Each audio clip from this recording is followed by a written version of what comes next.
Growing up poor in the Deep South meant sharing a lot with my little brother, Ollie. Most often, we'd pass toys, clothes, and skin conditions between us. Up until he was 6, we even shared a bed. Neither of us was happy about that. It was my 10th birthday when that changed. I got one present that year, and it was a bed of my own. Ollie was jealous right away, and I could understand why. He had to keep that half-broken-down frame with the worn-out mattress. The one I'd gotten wasn't much better, but not being broken and worn was enough. Sleeping apart was a great feeling. It was freedom. No longer would I have to suffer the sudden and inexplicable kicks to the stomach. No longer would I wake up with Ollie's foot pressed into my neck like he'd stepped on Dracula the night before. At least, that's what I'd thought. Right away, right after I got the new bed, the shriek started. At first I thought Ollie woke up in the middle of the night and screamed because he'd gotten scared. Then, the sound echoed through the tiny room again and I knew it wasn't a normal cry. The room was always black as pitch after sunset. The one window we had was pressed against a longleaf pine and even the biggest, brightest moon cast no light inside. The shriek just about drove me crazy. Every night, probably at the same exact time, these sharp yelps would knock me right out of my dreams. It wasn't my mom or dad yelling, either. I knew what that sounded like, believe me. Most worrying of all was the fact I could never tell where it was coming from.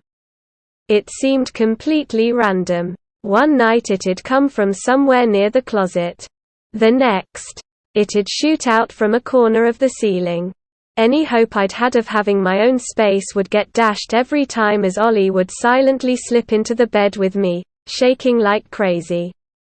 He'd clasp onto me and wouldn't let go until it was almost daybreak. Most times I'd take his hand and tell him everything was going to be okay, that it'd be over by morning. But I was never really sure.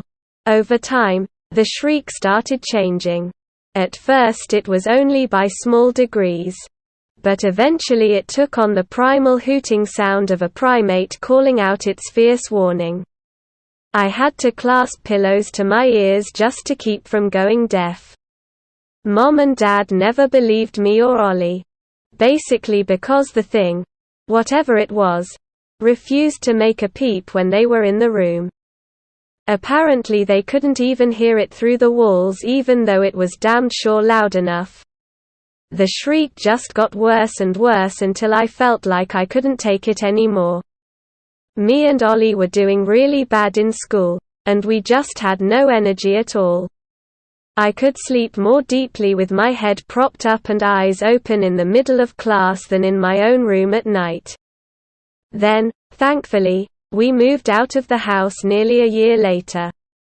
I had contemplated all sorts of things, even a child's clumsy concept of suicide, to get away from the horrific nightly noise. There was no problem at the next house. It was a nice white cookie-cutter home on a dead-end street, and I welcomed the normalcy.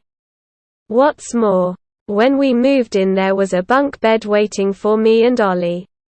No more broken bed, no more second bed I ended up having to share anyway. The only problem was deciding who'd get the top bunk. I told Ollie I deserved it. After all, I had gotten a new bed way back, and he ruined it by climbing in every night. What? He shook his head.